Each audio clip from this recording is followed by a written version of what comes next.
दोस्तों, पैसा आपको हर जगह दिखेगा और पैसा ही हमारी लाइफ को इफ़ेक्ट करता है और हमें कंफ्यूज भी करता है। हर इंसान का पैसे को लेकर अलग अलग परसेप्शन होता है और हर इंसान अपने अपने परसेप्शन के अकॉर्डिंग ही बिहेव करता है। ऑथर कहते हैं फाइनेंस को लेकर अक्सर हम यही सोचते हैं कि इसे ही बाकी सब्जेक्ट की तरह ही फॉर्मूलाज और रूल्स के हिसाब से समझा जा सकता है और अक्सर हम फाइनेंस को समझने के लिए कई सारे फॉर्मूलाज और रूल्स का यूज़ भी करते हैं। लेकिन फिर भी कई बार ऐसा भी होता है कि सारे फॉर्मूलाज और रूल्स अप्लाई करने के बाद भी हम फाइनेंशियली स्ट्रांग नहीं हो पाते। इसकी वजह सिर्फ यही है कि हम फाइनेंशियली स्ट्रांग इसलिए नहीं हो पाते क्योंकि हम फार्मूलाज तो सारे याद कर लेते हैं, लेकिन हम अपने अंदर वो एटीट्यूड और बिहेवियर डेवलप नहीं कर पाते जो पैसे सेव करने के लिए हमारे काम आए। यानी आप पैसे को तभी सेव कर पाएंगे जब आप अपने अंदर के बिहेवियर को बदलेंगे। आप अपने अंदर ये साइकोलॉजी डेवलप करेंगे कि आपको वाकई में पैसे सेव करने हैं और आपको फाइनेंशियली फ्री होना है। दोस्तों, आज की बुक समरी को जब आप सुनेंगे तो जानेंगे कि साइकोलॉजी ऑफ मनी एक्चुअल में होती क्या है, किस तरह अपने बिहेवियर की वजह से ही हम रिच और पुअर बनते हैं। अक्सर हमारे मन में ये सवाल चलता है कि बिल गेट्स इतने अमीर कैसे हो गए। क्या बिल गेट्स अपने लक की वजह से अमीर हुए थे या फिर उन्होंने अमीर होने के लिए मेहनत की थी? आखिर कैसे दुनिया के सबसे बड़े इन्वेस्टर्स वॉरेन बफेट ने अपनी सारी वेल्थ 50 से 60 साल की एज के बाद बनाई? क्या पैसे को अट्रैक्ट करने के लिए हमें पैसे की तरफ भागने की ज़रूरत है? क्या पैसे को हम्बल बनकर अट्रैक्ट किया जा सकता है? इन सब सवालों के जवाब आज आपको मिल जाएगा। इसके अलावा आपको साइकोलॉजी ऑफ मनी को समझाने के लिए कई सारी केस स्टडी भी दी गई हैं और उन केस स्टडी से आपको ये मालूम होगा कि पैसा बचाने के लिए किस तरह की टेक्निकल स्किल्स की ज़रूरत नहीं पड़ती, बल्कि पैसा सेव करना और सॉफ्ट स्किल्स, इन दोनों चीज़ों के बारे में आज आप जानोगे। आज इस पॉडकास्ट से पैसे को लेकर आपका जो भी परसेप्शन है वो चेंज हो जाएगा। अगर आप अमीर दिखना नहीं बल्कि बनना चाहते हैं तो चलिए शुरुआत करते हैं इस पॉडकास्ट की। No one's crazy. दोस्तों, हर इंसान का नेचर और बिहेवियर अलग अलग होता है और हर इंसान का सोचने का नज़रिया भी एक दूसरे से काफ़ी अलग अलग होता है। जो मेरी नज़र में अच्छा है हो सकता है वही चीज़ आपकी नज़र में ख़राब हो। अगर जो चीज़ आपको अच्छी लगती है हो सकता है वो चीज़ मुझे कभी पसंद ना आए। यानी हम सबका परसेप्शन एक दूसरे से डिफरेंट होता है और अक्सर हम उस परसेप्शन के बेस पर ही दुनिया को और लोगों को जज करते हैं। इसके अलावा लोगों के साथ अलग अलग एक्सपीरियंस भी होते हैं और उस बेसिस पर भी हम पर्टिकुलर चीज़ के लिए अपना परसेप्शन बना लेते हैं। जिस तरह अलग अलग चीज़ों को लेकर लोगों के परसेप्शन होते हैं, ठीक पैसों को लेकर भी लोगों का अलग अलग परसेप्शन होता है। एक पुअर इंसान को महीने के 10,000 रुपये भी मिल जाए तो उसके लिए वही बहुत बड़ी चीज़ होगी। वहीं कुछ लोग ऐसे भी हैं जो सिर्फ 10,000 की शॉपिंग कर लेते हैं। सच तो ये है कि हम बुकिश नॉलेज यानी किताबी ज्ञान से बहुत कम सीख पाते हैं जितना हम अपने एक्सपीरियंस से सीखते हैं। एक इंसान जिसका स्टॉक मार्केट में काफ़ी लॉस हुआ, वही उस लॉस को एक्सपीरियंस कर सकता है और उस एक्सपीरियंस से ही वह सीख सकता है। इसी के रिकॉर्डिंग माइकल बेटनिक का कहना है कि लाइफ के लेसन को समझने से पहले उन्हें एक्सपीरियंस किया जाता है। 2006 में national bureau of economics research के इकोनॉमिस्ट स्टीफन नेगल ने कंज्यूमर फाइनेंस पर सर्वे किया था और इस सर्वे को करने का मकसद ये पता लगाना था कि ज़्यादातर अमेरिकन्स अपने पैसे का इस्तेमाल किस तरह से करते हैं। थ्योरेटिकली लोगों को यही लग रहा था कि सर्वे में यही कंक्लूजन सामने आएगा कि ज़्यादातर अमेरिकन्स अपने इन्वेस्टमेंट को अपने फाइनेंशियल गोल के हिसाब से प्लान करते हैं और जो भी इन्वेस्टमेंट ऑप्शन उनके सामने अवेलेबल है उसी हिसाब से वो इन्वेस्टमेंट करते हैं। लेकिन इस सर्वे में एक सरप्राइजिंग बात सामने आई और वो सरप्राइजिंग बात ये थी कि ज़्यादातर अमेरिकन्स अपने फाइनेंशियल गोल के हिसाब से इन्वेस्टमेंट नहीं करते हैं, बल्कि ज़्यादातर अमेरिकन्स अपने इन्वेस्टमेंट को अपनी लाइफ में हुए एक्सपीरियंस के हिसाब से करते हैं। यानी पैसे को लेकर बचपन से लेकर जवानी तक उनका जो भी एक्सपीरियंस था वो उसी बेसिस पर इन्वेस्ट करते हैं। अगर आपका बचपन महंगाई से गुजरा है तो आप अपने पैसे को बॉन्ड में इन्वेस्ट नहीं करेंगे और अगर अपने बचपन में आपने स्टॉक मार्केट को ग्रो करते देखा है तो यकीनन आप स्टॉक मार्केट में ही इन्वेस्ट करेंगे। और वही अगर आप स्टॉक मार्केट में लोगों को नुकसान उठाते हुए देखेंगे तो आप स्टॉक मार्केट में इन्वेस्ट करना बिल्कुल भी पसंद नहीं करेंगे। ऑथर कहते हैं कि हमारे अंदर रिस्क लेने की विलिंग या पावर है। ये पावर हम अपने पर्सनल एक्सपीरियंस से ही लेते हैं और ये पावर, ये विलिंगनेस हमें एजुकेशन या हमारी इंटेलिजेंट की वजह से नहीं मिली, बल्कि सिर्फ और सिर्फ हमारे एक्सपीरियंस की वजह से मिली है। फॉर एग्ज़ाम्पल, मान लीजिए कि जब आप छोटे थे और आपके फादर ने अपने रिलेटिव्स और फ्रेंड को उधार पैसे दिए हों और वो पैसे उन्हें आज तक ना मिले हों, तो आपके मन में भी यही आएगा कि रिलेटिव्स और फ्रेंड को कभी उधार नहीं देना चाहिए। इसी तरह अगर आपके फादर पर ज़्यादा लोन हो और वह लोन को रीपे नहीं कर पाने की वजह से उन पर फाइनेंशियल क्राइसिस आ जाए तो आपके मन में भी यही आएगा कि हमें लोन नहीं लेना चाहिए।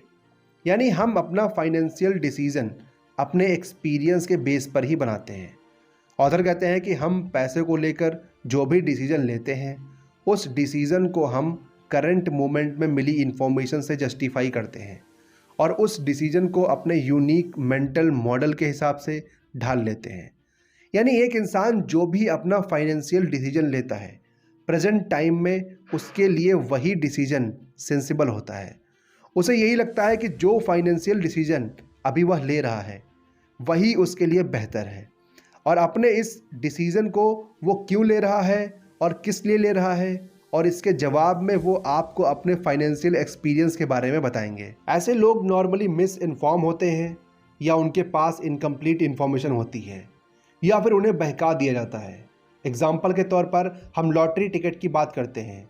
ये लॉटरी टिकट मोस्टली गरीब लोग ही खरीदते हैं और ख़रीदते वक्त उन्हें ये डिसीज़न बड़ा ही अच्छा लगता है क्योंकि उन्होंने लॉटरी के थ्रू लोगों को अमीर बनते हुए देखा है। उनका मेंटल मॉडल इसी तरह से वर्क करता है। अमीर मेहनत से नहीं बल्कि लॉटरी या सिर्फ गलत तरीके से पैसे कमाकर ही बना जा सकता है और नतीजा यही होता है कि ऐसे लोग लॉटरी टिकट खरीदते हैं या फिर शॉर्टकट का यूज़ करते हैं। पैसों के साथ हमारा जो बिहेवियर होता है वो बड़ा ही क्रेज़ी और बचकानी चीज़ों से भरा होता है। जो आपके लिए पागलपन हो सकता है वो चीज़ मेरे लिए सेंसिबल हो। असल में हम में से कोई भी पैसे के मामले में बेवकूफ़ नहीं है। हम सभी चालाक हैं, लेकिन बस फ़र्क इतना ही है कि हम पैसों का इस्तेमाल अपने लाइफ में हुए एक्सपीरियंस के हिसाब से ही करते हैं। इसीलिए पैसों के मामले में किसी को बेवकूफ़ या पागल मत समझिए। बस ये समझिए कि ये जो भी चीज़ कर रहा है वो अपनी लाइफ के एक्सपीरियंस की वजह से ही कर रहा है। Luck and risk. Bill Gates किसी भी इंट्रोडक्शन के मोहताज नहीं है। दुनिया के सबसे अमीर में से एक बिल गेट्स को लगभग सभी जानते हैं। अक्सर हमारे दिमाग में ये सवाल उठता है कि आखिर बिल गेट्स इतने अमीर हुए कैसे। इसे हम बिल गेट्स की कहानी से ही समझते हैं। बिल गेट्स 28 अक्टूबर 1955 में सीटल वॉशिंगटन में बॉर्न हुए थे और बचपन से ही इनका इंटरेस्ट टेक्नोलॉजी की तरफ था और जब ये 13 साल के हुए तब इनका एडमिशन लेक साइड स्कूल में करा दिया गया था। लेक साइड स्कूल पूरे सीटल में इकलौता स्कूल था जहाँ पर कंप्यूटर था। यहाँ तक कि सीटल की बड़ी बड़ी यूनिवर्सिटीज़ और कॉलेज में भी कंप्यूटर नहीं था। लेक साइड में ही बिल गेट्स की दोस्ती पाउल एलन के साथ हो गई, जो बाद में बिल गेट्स के साथ माइक्रोसॉफ्ट के को फाउंडर बने। शुरुआती दौर में कंप्यूटर बच्चों के कोर्स का हिस्सा नहीं हुआ करता था, बल्कि इसे एज आ को करिकुलम एक्टिविटी के तौर पर लिया जाता। बिल गेट्स और पाउल एलन दोनों को ही कंप्यूटर में ज़बरदस्त इंटरेस्ट था और ये दोनों ही अपना खाली टाइम कंप्यूटर के सामने बैठकर बिताते थे और धीरे धीरे करके दोनों ही कंप्यूटर में एक्सपर्ट होते चले गए। दोनों ही कंप्यूटर पर कुछ वर्क कर रहे थे कि अचानक से पाउल एलन ने फॉर्चून मैगजीन उठाई और बिल गेट्स को दिखाई और कहा कि 500 फॉर्चून कंपनीज में आना कितनी बड़ी बात होती होगी। इसके जवाब में 13 साल के बिल गेट्स ने कहा कि एक दिन हमारी भी कंप्यूटर कंपनी होगी और हमारी भी कंपनी 500 फॉर्चून में लिस्ट होगी। और आज हम सभी माइक्रोसॉफ्ट के सक्सेस के बारे में जानते हैं। अब हमारे लिए सोचने वाली बात यह है कि बिल गेट्स ने ये बात कही तो उस वक्त 13 साल की उम्र तक के पूरी दुनिया में 303 मिलियन बच्चे थे। यूएस में कुल 18 मिलियन बच्चे थे जिनकी एज 13 साल थी। न्यूयॉर्क में कुल 2,70,000 बच्चे थे जिनकी उम्र 13 साल थी, और लेक साइड में केवल 300 ही बच्चे थे जिनकी एज 13 साल थी। यानी उस वक्त पूरी दुनिया में 303 मिलियन बच्चों में से सिर्फ एक बिल गेट्स ही थे जिन्हें कंप्यूटर की इतनी नॉलेज थी, और जो 13 साल की एज में कंप्यूटर खरीदने के लिए कैपेबल थे, और जिनके मन में कंप्यूटर कंपनी बनाने का ख्याल आया। बिल गेट्स का ये मानना था, अगर उनकी लाइफ में लेक साइड नहीं होता तो शायद माइक्रोसॉफ्ट भी नहीं होता। यानी हम ये क्लियरली कह सकते हैं कि आज अगर बिल गेट्स इस मुकाम पर हैं तो कहीं ना कहीं अपने स्ट्रॉन्ग लक की बदौलत ही हैं। हालांकि इस बात से हम डिनाई नहीं कर सकते कि वह हार्ड वर्किंग नहीं है, वो बिल्कुल हार्ड वर्किंग है, लेकिन उन्हें इस मुकाम पर लाने वाला सिर्फ उनका लक था। अब हम बात करते हैं बिल गेट्स में एक और फ्रेंड केंट इवांस की। बिल गेट्स और इवांस की फ्रेंडशिप तब हुई जब बिल गेट्स 8th ग्रेड में थे। बिल गेट्स, पॉल एलन और केंट इवांस ये तीनों ही बचपन से ये सपना देखते थे कि एक दिन तीनों मिलकर कंपनी बनाएंगे। यहाँ तक कि तीनों ये भी डिस्कस करते थे कि कौन सीईओ बनेगा और कौन मैनेजर। लेकिन दोस्तों, किस्मत का कुछ अलग ही प्लान था। माउंटेनिंग करने के दौरान केंट इवांस की डेथ हो गई। हैरत की बात यह थी कि पूरे यूएसए में माउंटेनिंग करने के दौरान सिर्फ 36 लोग की ही डेथ होती थी, और माउंटेनिंग में 1 मिलियन में से सिर्फ 1 लोग की ही डेथ होने के चांसेस रहते हैं। जहां बिल गेट्स के पास लक था, वहीं केंट इवांस की किस्मत में रिस्क आया। केंट इवांस ने उस रिस्क को फेस किया जो लाखों लोगों में से किसी एक को मिलता है। बिल गेट्स और केंट इवांस दोनों की एनर्जी सेम थी, दोनों की मैग्नीट्यूड सेम था, दोनों के ख्वाब भी सेम थे, लेकिन दोनों के डायरेक्शन अलग हो गए थे। ये सच है कि लक और रिस्क आपस में सिबलिंग्स हैं, यानी दोनों ही भाई बहन जैसे हैं और दोनों ही एक जैसे होते हैं। अगर आपको यकीन करना है तो आपको दोनों पर ही यकीन करना होगा। लक और रिस्क, ये दोनों फैक्टर्स हमारी लाइफ का एक इम्पॉर्टेंट हिस्सा है। कभी हमारा लक हमारे साथ रहता है तो कभी हम रिस्क में रहते हैं, लेकिन हमारे लिए दोनों को ही मेजर करना और दोनों को ही एक्सेप्ट करना मुश्किल होता है।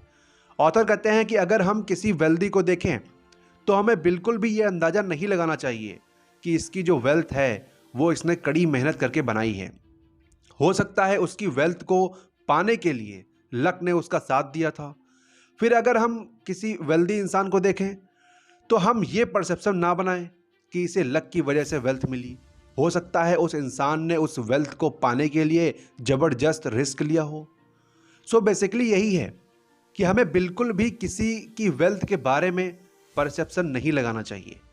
कोई अपनी किस्मत की वजह से ये बन जाता है तो कोई और ज़बरदस्त मेहनत करके अमीर बनता है। पैसे की ये खासियत है कि ये दोनों लोगों के पास आ सकती है, नेवर इनफ। दोस्तों, अगर आपको भूख लगी हो और आपके सामने खाने की टेबल लगी हो और आपसे कहा जाए कि आपकी जो मर्जी हो वो आप खा सकते हैं और चाहे जितना खा सकते हैं। नॉर्मली जब इस तरह की सिचुएशंस होती है तो एक इंसान अपनी भूख से ज़्यादा खाने लगता है, और जिसका नतीजा ये होता है कि उस इंसान का पेट खराब हो जाता है और फिर वॉमिटिंग करने लगता है। खाने की टेबल देखकर उसे ये अंदाज़ा ही नहीं होता कि उसे कितना खाना है कितना नहीं। ठीक इसी तरह का बिहेवियर हम पैसे के साथ भी करते हैं। जब हमारे पास पैसे का फ्लो बनने लगता है तो हम यही सोचते रहते हैं कि हमारे पास और ज़्यादा पैसा है, और ज़्यादा पैसा कमाने के लिए रिस्क पर रिस्क लेते चले जाते हैं। हम लालच में आ जाते हैं। हमें यह मालूम ही नहीं होता कि हमें कहाँ पर खुद से इनफ बोल देना चाहिए। जितने भी लोग अमीर हुए हैं वो कभी पैसे के पीछे नहीं भागते, बल्कि वो पैसे को अट्रैक्ट करते हैं अपनी मेहनत से, अपनी समझदारी से, और वो खुद को ज़्यादा पैसे कमाने से रोकते भी हैं। और शायद यही वजह है कि उनके पास और पैसा आता ही जाता है। इस बात को डीपली समझाने के लिए ऑथर हमें रजत गुप्ता का एग्जाम्पल देते हैं। रजत गुप्ता कोलकाता में बॉर्न हुए थे, यानी पैदा हुए थे, और टीनेज में पहुंचते पहुंचते ये पूरी तरह से अनाथ हो चुके थे। लेकिन आगे चलकर जो उन्होंने अचीव किया वो वाकई में सरप्राइजिंग था। मिड 40 तक पहुंचते पहुंचते रजत मैकिन्से कंपनी के सीईओ बन गए। मैकिन्से दुनिया की सबसे बड़ी कंसल्टिंग फर्म है। मैकिन्से से 2007 में रिटायर्ड लेने के बाद रजत को यूनाइटेड नेशन और इकोनॉमिक फोरम में भी काफ़ी अहम रोल मिला और रजत ने बिल गेट्स के साथ मिलकर कई सारे प्रोजेक्ट पर काम भी किया। यानी ओवरऑल रजत एक प्रेस्टिजिनियस लाइफ को जी रहे थे और सभी के लिए ये सीखने वाली बात थी कि एक इंसान जो स्लम में पैदा हुआ उसका उठना बैठना दुनिया के बड़े बड़े लोगों के साथ था। 2008 तक रजत गुप्ता की वेल्थ $100 मिलियन हो गई थी। ये अमाउंट इतना था कि इस अमाउंट से रजत जो चाहते वो कर सकते थे। लेकिन रजत की ख्वाहिश कुछ और ही थी।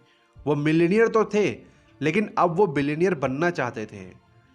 रजत लगभग 5 कंपनीज के बोर्ड ऑफ डायरेक्टर्स में शामिल थे। इसके अलावा बिलियनियर्स बनने की ख्वाहिश को पूरा करने के लिए रजत गुप्ता साइड हसल भी करने लगे, यानी एक्स्ट्रा इनकम जनरेट करने के तरीके का इस्तेमाल करने लगे। रजत शेयर ट्रेडिंग भी जमकर करने लगे थे। उन्हें किसी ने टिप दी थी कि वॉरेन बफेट बैंक में सर्वाइवल के लिए $5 बिलियन का फंड देने वाले हैं। रजत गोल्डमैन सेस के बोर्ड ऑफ डायरेक्टर्स में शामिल थे। गोल्डमैन इन्वेस्टमेंट बैंकिंग फील्ड में काफ़ी बड़ा नाम थी। रजत को जब ये पता चला कि वॉरेन बफेट गोल्डमैन बैंक में इन्वेस्ट भी करने वाले हैं तो उन्होंने फंड मैनेजर राज राजा रतन को फ़ोन करके बताया और फिर राज राजा रतन ने अपने लिए और रजत गुप्ता के बिहाफ पर गोल्डमैन के टोटल 1,75,000 शेयर खरीद लिए और फाइनली गोल्डमैन के शेयर की प्राइस बढ़ गई। रजत ने इससे टोटल $17 मिलियन का प्रॉफिट कमाया और राज राजा रतन ने $1 मिलियन का प्रॉफिट कमाया। जब ये बात सिक्योरिटी कमीशन एक्सचेंज को पता चली तो इनसाइडर ट्रेडिंग के एलिगेशंस में रजत गुप्ता और राजा रत्नम दोनों को ही जेल हो गई। जो रेपुटेशंस रजत ने इतने सालों से कमाई थी वो सब कुछ थोड़े ही दिनों में मिट्टी में मिल गई।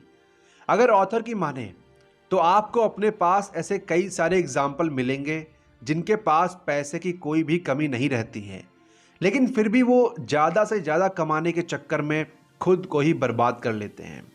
और इसकी सिर्फ यही वजह है कि उन्हें साइकोलॉजी ऑफ मनी नहीं पता होती। जब आपके पास बहुत ज़्यादा पैसे आ जाएं तो एक ऐसा टाइम आता है जहां पर आपको इनफ बोलना पड़ता है।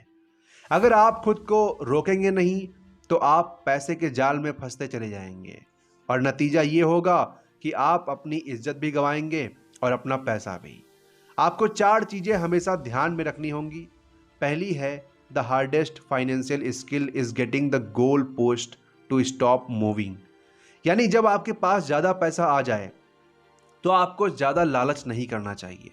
आपको धीरे धीरे आगे के गोल पर काम करना चाहिए। एम्बिशन पर ज़्यादा सेटिस्फेक्शन पर फोकस करना चाहिए। जितनी तेज़ी से आप पैसे की तरफ भागेंगे उतनी ही तेज़ी से पैसा आपसे दूर भागेगा। इसीलिए ज़रूरी ये है कि आप धीरे धीरे पैसे की तरफ जाएं और पैसे से सेटिस्फाइड होना सीखें। दूसरी है social comparison is the problem here.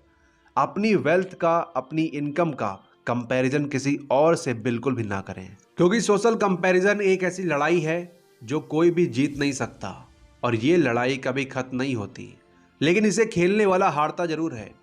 आप अपने पैसे का कंपैरिजन करके खुद को मेंटली परेशान करते हैं।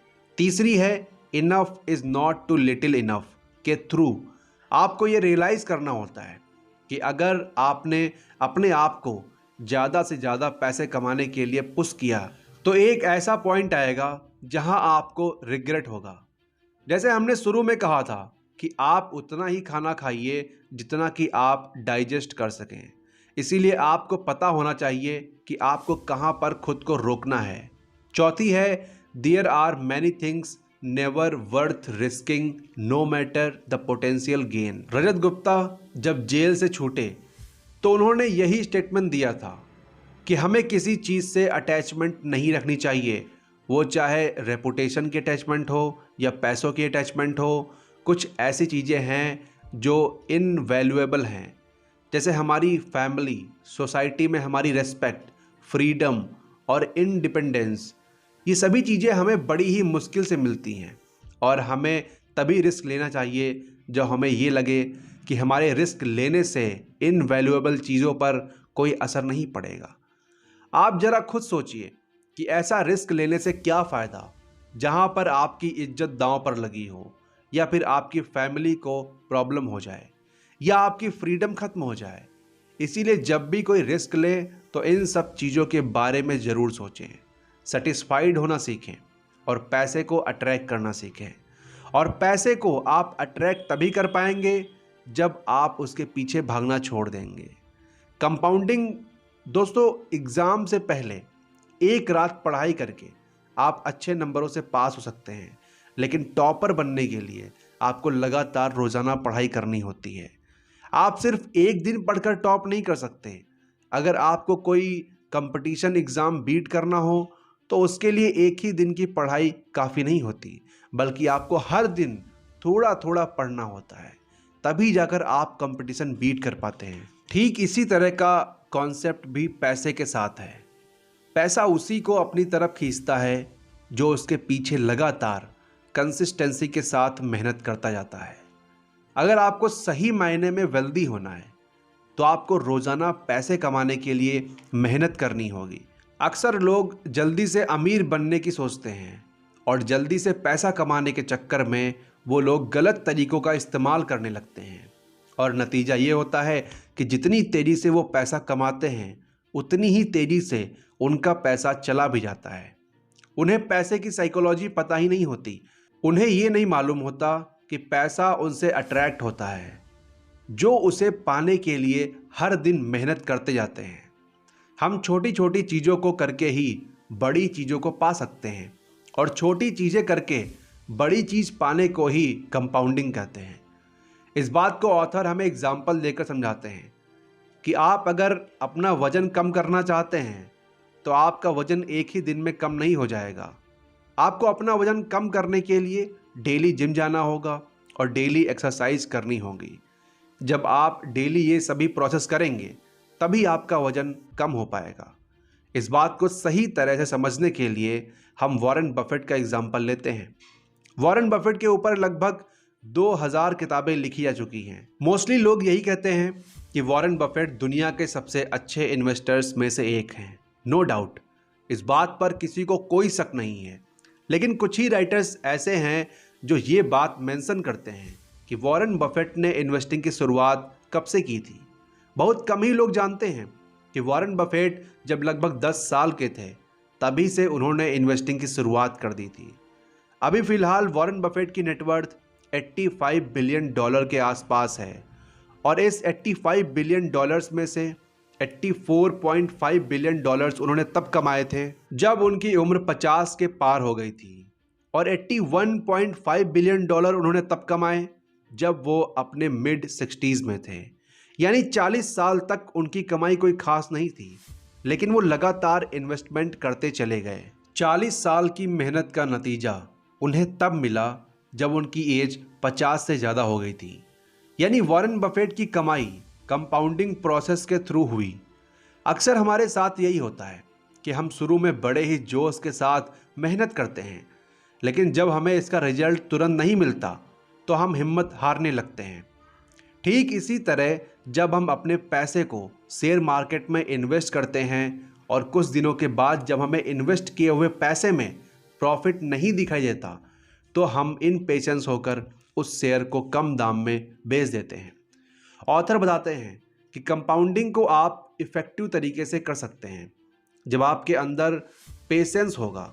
इसी तरह जब हम बिज़नेस की शुरुआत करते हैं और उस बिज़नेस की शुरुआत में हमें प्रॉफिट नहीं होता तो हम बेचैन यानी स्ट्रेस होने लगते हैं, और फिर उस बिज़नेस को हम बंद कर देते हैं। वॉरेन बफेट रिचेस्ट इन्वेस्टर जरूर हैं, लेकिन उन्हें ग्रेटेस्ट इन्वेस्टर नहीं माना जाता। जिम साइमंस ने 1988 में 66% एनुअली अपनी इनकम को कंपाउंड किया है, जबकि वॉरेन बफेट ने 22% एनुअली अपने पैसे को कंपाउंड किया है। सरप्राइजिंगली साइमन की नेटवर्थ $21 बिलियन है, जबकि वॉरेन बफेट की $85 बिलियन है। यानी बफेट 75% ज़्यादा वेल्दी हैं साइमन से। जब साइमन इतने अच्छे इन्वेस्टर हैं तो उनकी नेटवर्थ वॉरेन बफेट से कम क्यों है? इसका सिंपल सा आंसर है कि साइमन ने इन्वेस्टिंग की शुरुआत 50 की उम्र से की थी, यानी बफेट के 40 साल बाद। अगर उन्होंने भी बफेट की तरह 10 साल की उम्र में इन्वेस्टिंग की शुरुआत की होती तो आप सोच ही नहीं सकते कि इस वक्त उनकी करंट नेटवर्थ क्या हो सकती है। बफेट और साइमन की नेटवर्थ का डिफरेंस आगे भी शायद ऐसा ही रहे। अगर मैं आपको अपने दिमाग में 8 जमा 8 जमा 8 जमा 8 जमा 8 जमा 8 जमा जोड़ने को कहूँ तो आप कुछ ही सेकेंड में ऐसा कर लेंगे, जो कि 48 है। लेकिन अगर मैं आपको 8 गुणा 8 गुणा 8 गुणा 8 गुणा 8 गुणा 8 गुणा का हिसाब लगाने को कहूँ तो आपका सर फट जाएगा, जो कि है 2,62,144। आप यहाँ क्लियरली देख सकते हैं कि ऐड करने में आपको क्या आंसर मिला था और मल्टीप्लाई करने में क्या आंसर मिला है। अगर हम सिंपल वर्ड में कहें तो कंपाउंड का मतलब मल्टीप्लाई करना ही होता है। मतलब यही हुआ कि आपको अपने पैसे को जोड़ना नहीं है, बल्कि उसे मल्टीप्लाई करते जाना है। यानी आपको पैसे से पैसा बनाना है, और वो चाहे आप बिजनेस करके करें या फिर किसी इन्वेस्टमेंट के थ्रू करें। और हमेशा ये ध्यान रखें कि कंपाउंडिंग का नतीजा आपको तुरंत नहीं मिलता, बल्कि इसका नतीजा आपको धीरे धीरे मिलता है। और इसका नतीजा ऐसा होता है जिसे देखकर आप खुद हैरान हो जाएंगे। इसीलिए अगर आप इन्वेस्ट करना चाहते हैं तो ज़रूरी नहीं कि आप बहुत बड़े अमाउंट से इन्वेस्टिंग करें। आप छोटे अमाउंट से भी इन्वेस्ट करने की शुरुआत कर सकते हैं।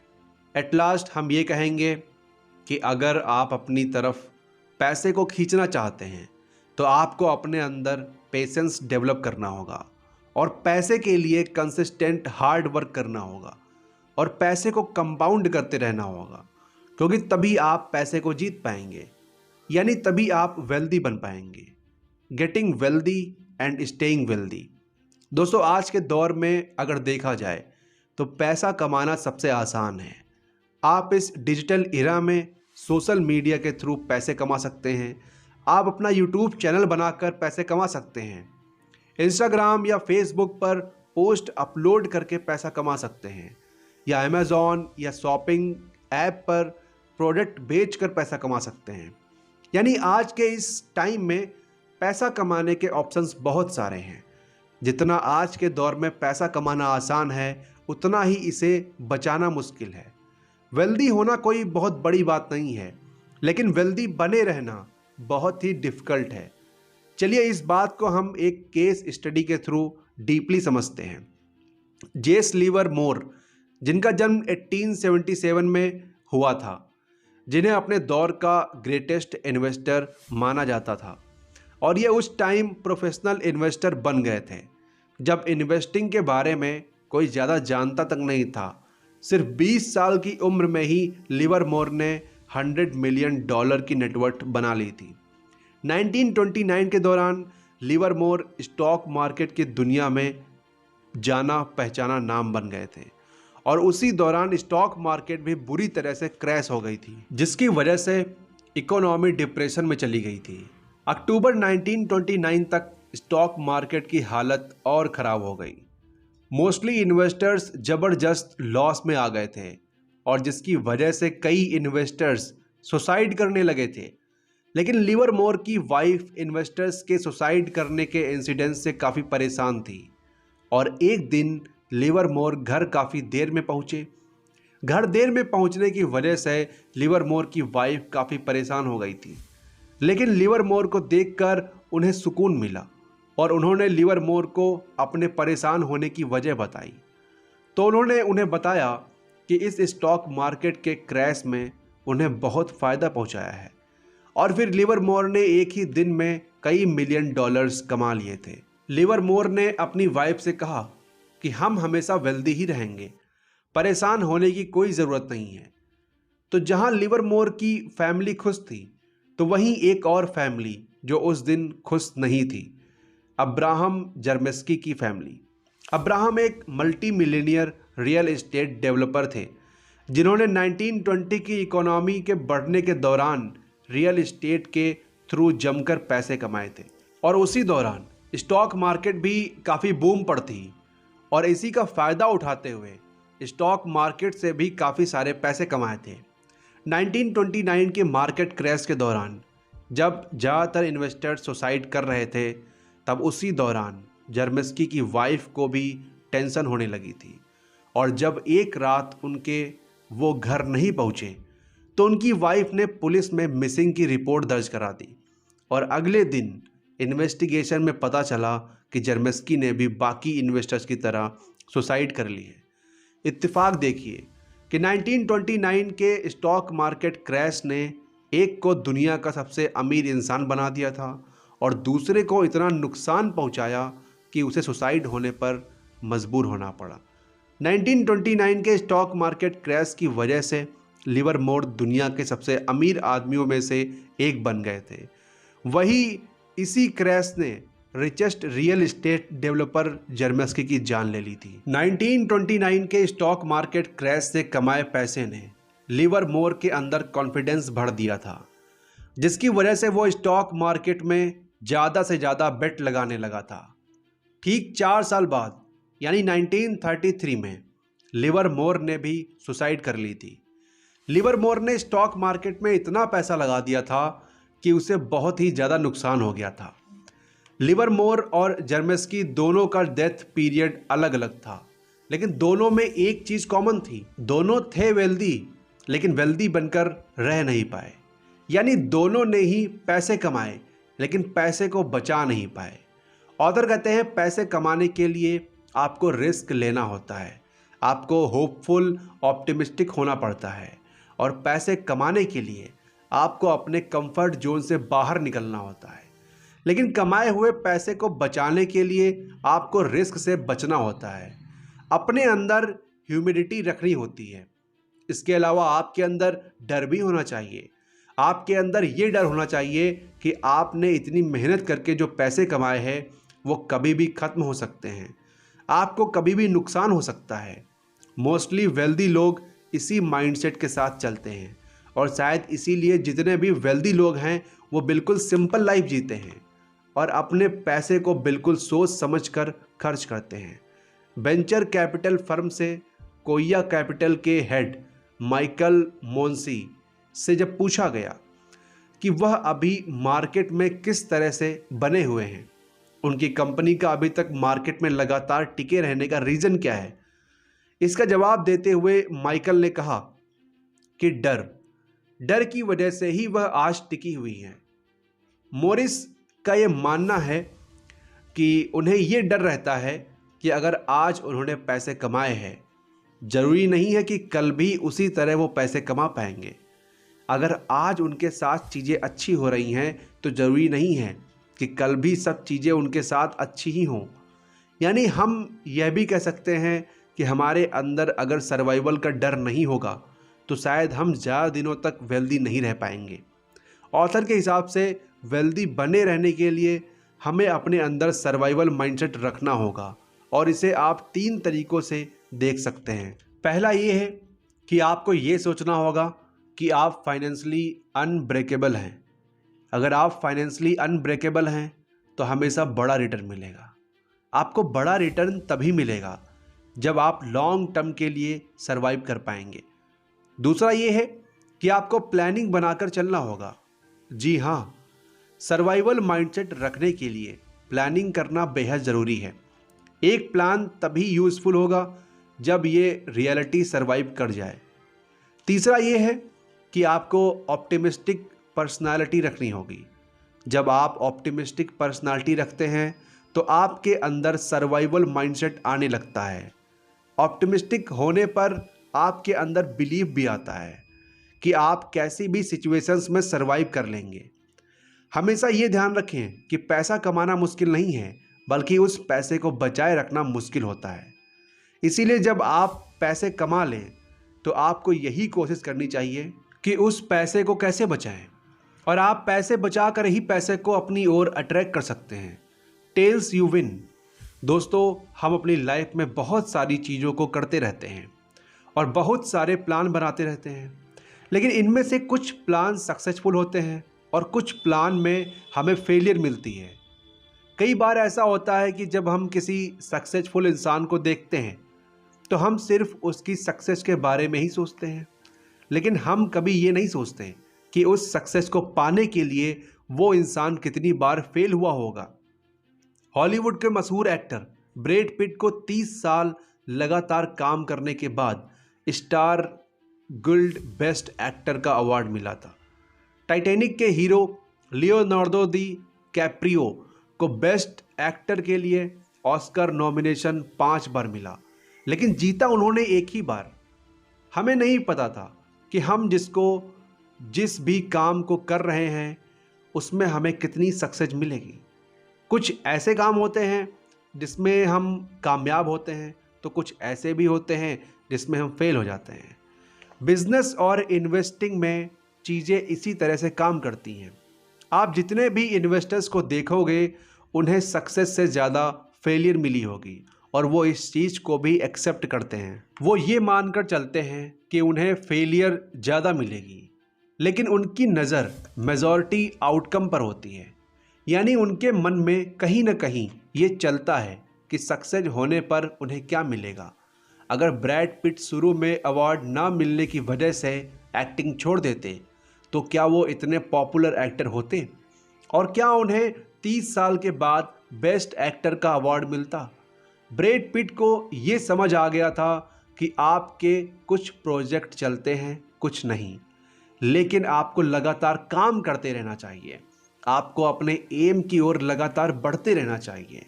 आपको टेल के बारे में सोचना चाहिए, यानी रिजल्ट के बारे में सोचना चाहिए। ऑथर कहते हैं कि आप अपने आसपास जो भी प्रॉफिटेबल, फेमस और इन्फ्लुएंशियल चीज़ों को देखते हैं वो टेल इवेंट का नतीजा होता है। यानी उस चीज़ को अचीव करने के लिए लाखों एफर्ट्स किए जाएंगे। जब हम अपना फोकस टेल इवेंट्स पर करने लगते हैं तो हमारे सामने कोई भी ऑब्स्टिकल या कोई भी परेशानी आ जाए, हमें अपना मनचाहा रिजल्ट मिल ही जाता है। और टेल इवेंट पर फोकस करके हमें ये भी समझ में आने लगता है कि ये कितना रेयर और पावरफुल है। टेल एंड ड्रिवन, आपको कई सारी कंपनीज भी मिलेंगी, और टेल और ड्रिवन का सबसे अच्छा एग्जाम्पल है कोई भी वेंचर कैपिटल फर्म। अक्सर वेंचर कैपिटल फर्म नए नए स्टार्टअप को फंडिंग करती है। एक वेंचर कैपिटल फर्म नॉर्मली 40 से 50 स्टार्टअप्स को फंडिंग देती है, और इस वेंचर कैपिटल को ये भी मालूम होता है कि 40 से 50 स्टार्टअप में आधे से ज़्यादा स्टार्टअप फेल हो जाएंगे, लेकिन उन्हें ये भी मालूम होता है कि एटलीस्ट 10 स्टार्टअप तो चलेंगे ही, और उन 10 में से 2 या 3 स्टार्टअप्स ऐसे होंगे जो उनके लिए बोनाजा ऑफर की तरह होंगे। यानी उनका रिटर्न 100% से भी ज़्यादा होगा, और वेंचर कैपिटल उन्हीं 2 या 3 स्टार्टअप से अपने पूरे इन्वेस्ट किए हुए पैसे को प्रॉफिट समेत वापस ले लेती है। इसी तरह जब कोई इन्वेस्टर अपना पोर्टफोलियो बनाता है तो उसे भी ये मालूम होता है कि पोर्टफोलियो में शामिल हर स्टॉक उसे अच्छा रिटर्न नहीं देगा, लेकिन पोर्टफोलियो में शामिल 1 या 2 स्टॉक ऐसे होंगे जो पूरे पोर्टफोलियो का प्रॉफिट कवर कर देंगे। ऑथर की माने तो टेल इवेंट ही सब कुछ है, और जिसने ये समझ लिया वही सक्सेसफुल हुआ। आप जितने भी वेल्दी लोगों की कहानी सुनेंगे, आपको उनके बारे में यही पता चलेगा कि वो हमेशा टेल इवेंट के बारे में ही सोचते हैं। जब आपको ये रियलाइज़ हो जाता है कि बिज़नेस में टेल्स ही सब कुछ है, तो आपके लिए फेल होना, बिज़नेस का ना चलना, लॉस होना, ये सभी बातें नॉर्मल हो जाती हैं। आपको फेलियर बिल्कुल भी सरप्राइजिंग नहीं लगता, और आप इसे भी वेल्दी होने का एक पार्ट मान लेते हैं, और आप ये एक्सेप्ट कर लेते हैं कि फेलियर भी इसी प्रोसेस का एक हिस्सा है। हमारे साथ इशू यही होता है कि हम फेलियर को एक्सेप्ट नहीं करते हैं, हम पैनिक करने लग जाते हैं। हमें ये लगने लगता है कि हमारे साथ कैसे हो सकता है, हमें तो बहुत मेहनत की थी, लेकिन हम ये भूल जाते हैं कि मेहनत का रिजल्ट तो हमें हमेशा एंड में ही मिलता है। अगर आप एक अच्छे स्टॉक पिकर हैं तो आपके साथ ये हो सकता है कि कई बार आप स्टॉक पिक करने में गलती कर जाएं, या अगर आप एक अच्छे बिजनेसमैन हैं तो ये आपके साथ बिल्कुल हो सकता है कि आप एक ख़राब और नॉन प्रॉफिटेबल प्रोडक्ट को बेचने लग जाएं। ग्रेट इन्वेस्टर्स पीटर लिंच का ये मानना है कि अगर आप किसी बिजनेस में अच्छे हैं तो यानी आप उस बिजनेस में 10 में से 6 बार करेक्ट होंगे और 4 बार इनकरेक्ट होंगे। यानी आपके 6 डिसीजन सही होंगे तो 4 डिसीजन गलत होंगे। हम अपने ऊपर सही चीज़ों को करने के लिए खुद पर मेंटल प्रेशर बनाने लगते हैं। हम ये सोचने लगते हैं कि हमसे कोई गलती कभी हो ही नहीं सकती।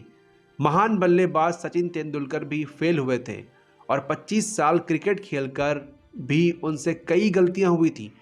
और अगर ऐसा ना होता तो 646 इंटरनेशनल मैचों में उनकी 100 सेंचुरी से और कई ज़्यादा सेंचुरीज होती। इन्वेस्टर और एंटरप्रेन्योर से हमें यही सीखने को मिलता है कि कोई भी हर बार सही डिसीजन नहीं ले सकता। आपको क्या लगता है? आपको क्या लगता है कि Bill Gates, Jeff Bezos, Elon Musk हर बार सही डिसीजन लेते हैं? नहीं, उनके कई बार कई डिसीजंस गलत भी होते हैं। बस फ़र्क सिर्फ इतना है कि हमें उनके गलत डिसीजंस के बारे में पता नहीं चलता, क्योंकि हम उनकी सक्सेस को ही देखकर चकाचौंध हो जाते हैं। हम में और उनमें बस यही फ़र्क है कि वो फेलियर को प्रोसेस का एक हिस्सा मानते हैं, उसे खुद पर हावी नहीं होने देते, क्योंकि उन्हें ये मालूम होता है कि टेल इवेंट में फेलियर ज़रूर मिल सकती है और उनका फोकस केवल टेल इवेंट पर ही होता है, क्योंकि टेल इवेंट के एंड में सक्सेस उनका वेट कर रही होती है। फ्रीडम का यही मतलब होता है कि आप कोई भी चीज़ अपने मन के हिसाब से कर सकें, वह भी बिना किसी रोक टोक के। और जब आप वेल्दी होते हैं तो आपको फाइनेंशियल फ्रीडम मिलती है। आपको ये आज़ादी मिलती है कि आप अपने पैसों का कुछ भी कर सकते हैं।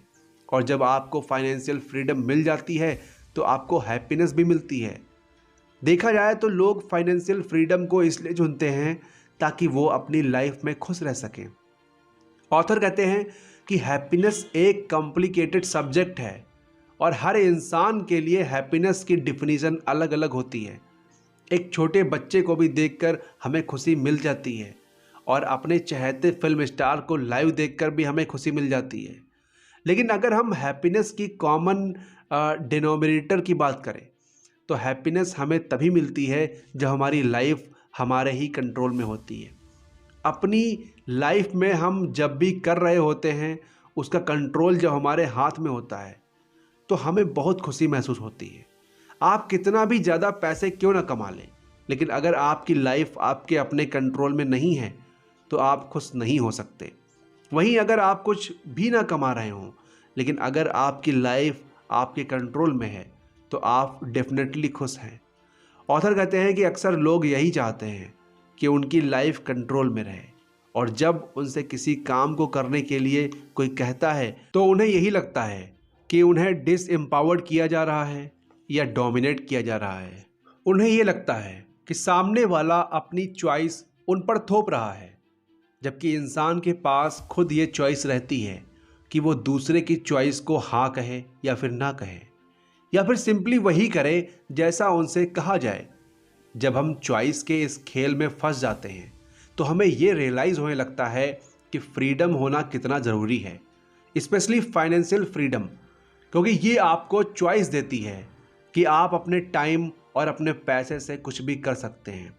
सक्सेसफुल एंटरप्रेन्योर डेरेक साइबर से जब उनके एक फ्रेंड ने पूछा कि वो इतने रिच कैसे हुए, तो इसके जवाब में वह अपनी कहानी सुनाते हुए कहते हैं कि अपना स्टार्टअप शुरू करने से पहले वह जॉब करते थे और उस जॉब में उन्हें $800 की सैलरी मिलती थी और वो हर महीने अपनी सैलरी से कुछ ना कुछ सेव करते थे। 2 साल के अंदर उन्होंने $12,000 सेव कर लिए थे। जॉब करने के दौरान उनकी एज 22 साल थी, यानी 22 साल की एज में उन्होंने $12,000 सेव कर लिए थे। और $12,000 सेव करने के बाद डेरेक ने अपनी जॉब से रिज़ाइन कर दिया और जॉब छोड़कर वो फुल टाइम म्यूजिशियन बन गए थे। डेरेक को हर महीने म्यूज़िक का कोई ना कोई असाइनमेंट मिलने लगा था और असाइनमेंट से मिलने वाले पैसे से वो अपना खर्च चलाते थे। ओवरऑल डेरेक को पूरी तरह से फ्रीडम मिल गई थी। उनको किसी चीज़ की कोई रोक टोक नहीं थी और वो अब ऐसे काम से पैसा कमा रहे थे जिससे करके उन्हें बेहद खुशी मिल रही थी। डेरेक के दोस्त ने आगे की कहानी पूछी कि फाइनली तुम अमीर कब बने। आगे फिर उनके फ्रेंड ने उनकी कंपनी के बेचने का जिक्र करते हुए कहा कि डेरेक, क्या तुम अपनी कंपनी बेचकर अमीर हुए थे? इसका जवाब डेरेक ने बड़ी खूबसूरती से देते हुए कहा था कि कंपनी बेचना तो पैसों का ट्रांजैक्शन था। असल में अमीर वो 22 साल की उम्र में बन गए थे, जब वो फुल टाइम म्यूजिशियन बन गए थे। यानी कि हम अमीर असल में तब होते हैं जब हम वो काम करते हैं जिसे करने में हमें मज़ा आता है। असली फाइनेंशियल फ्रीडम तभी मिल सकती है जब आप वो करें जो करना चाहते हैं, और उसी को करते हुए आपको पैसे भी मिलते रहें। लोग अक्सर फाइनेंशियल फ्रीडम की तलाश में अपनी जॉब चेंज करते रहते हैं, क्योंकि उन्हें लगता है कि जॉब चेंज करके ज़्यादा पैकेज मिलेगा, जबकि ज़्यादा पैकेज से फाइनेंशियल फ्रीडम नहीं मिलती। आपको फाइनेंशियल फ्रीडम तभी मिल पाएगी जब आपकी लाइफ आपके कंट्रोल में होगी।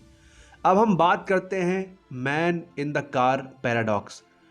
जब आप किसी को महंगी कार चलाते हुए देखते हैं तो आप ये नहीं सोचते कि कार चलाने वाला इंसान कितना रिच होगा या उसने इस कार को खरीदने के लिए कितनी मेहनत की होगी, बल्कि आप यही सोचते हैं कि काश ऐसी ही महंगी कार हमारे पास भी होती। और ये एक पैराडॉक्स होता है। अक्सर लोग इसलिए वेल्दी होना चाहते हैं ताकि उन्हें लोग एडमायर कर सकें, लोग उन्हें पसंद करें।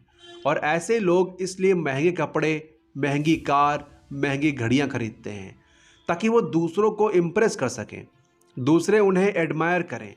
लेकिन रियलिटी में दूसरे लोग उनसे इम्प्रेस या एडमायर नहीं होते। उनके महंगे कपड़े, महंगी घड़ियां, महंगी कार देखकर दूसरे लोग अपने लिए एक बेंचमार्क तय कर लेते हैं कि उन्हें भी ऐसी ही घड़ी लेनी है, ऐसी ही महंगी कार लेनी है और ऐसे ही महंगे कपड़े पहनने हैं। और उनके अंदर भी सेम डिज़ायर होती है कि उनसे भी लोग इम्प्रेस हों और लोग उन्हें भी एडमायर करें। ये एक ह्यूमन टेंडेंसी है। इंसान हमेशा से चाहता है कि लोग उसे पसंद करें, उसे एडमायर करें, उसे ही लोग अपना रोल मॉडल मानें। और इसके लिए मोस्टली लोग पैसे का सहारा लेते हैं या फिर महंगी चीज़ों को प्रिंट करके दूसरों का दिल जीतने की कोशिश करते हैं। लेकिन उन्हें भी ये मालूम होता है कि दूसरे भी यही चाहते हैं। वो आपसे और आपकी चीज़ों से इम्प्रेस नहीं होते, बल्कि उनकी खुद की पर्सनल डिजायर्स उन्हें आपसे बात करने के लिए मजबूर करती हैं। लोगों को पैसे से इम्प्रेस करने से बेहतर है आप उन्हें अपनी ह्यूमिलिटी, काइंडनेस और एम्पैथी से इम्प्रेस करें, क्योंकि इन चीज़ों से बनाया गया इम्प्रेशन लॉन्ग लास्टिंग होता है। आप कितने भी गरीब या अमीर हो जाएं, लेकिन अपने नेचर से आप लोगों को अपनी ओर खींच सकते हैं। Wealth is what you don't see. हम पैसे को तो अपनी आंखों से देख सकते हैं, लेकिन वेल्थ को नहीं। वेल्दी होना एक स्टेट ऑफ लिविंग है। जैसे आप हवा को नहीं देख सकते, ठीक उसी तरह आप वेल्थ को भी नहीं देख सकते। आपको ऐसे कई लोग मिल जाएंगे जो महंगी महंगी कार चलाएंगे, लेकिन महंगी कार होने पर भी वो इतने अमीर नहीं होते। वहीं आप ऐसे भी लोगों को देखेंगे जिनके पास नॉर्मल सी कार होगी, लेकिन एक्चुअल में वो बहुत अमीर होंगे। हालांकि ये भी हो सकता है कि अगर किसी के पास महंगी कार है तो वो एक्चुअल में वेल्दी हो सकता है, लेकिन उस महंगी कार की वजह से उसकी वेल्थ कम हो जाती है।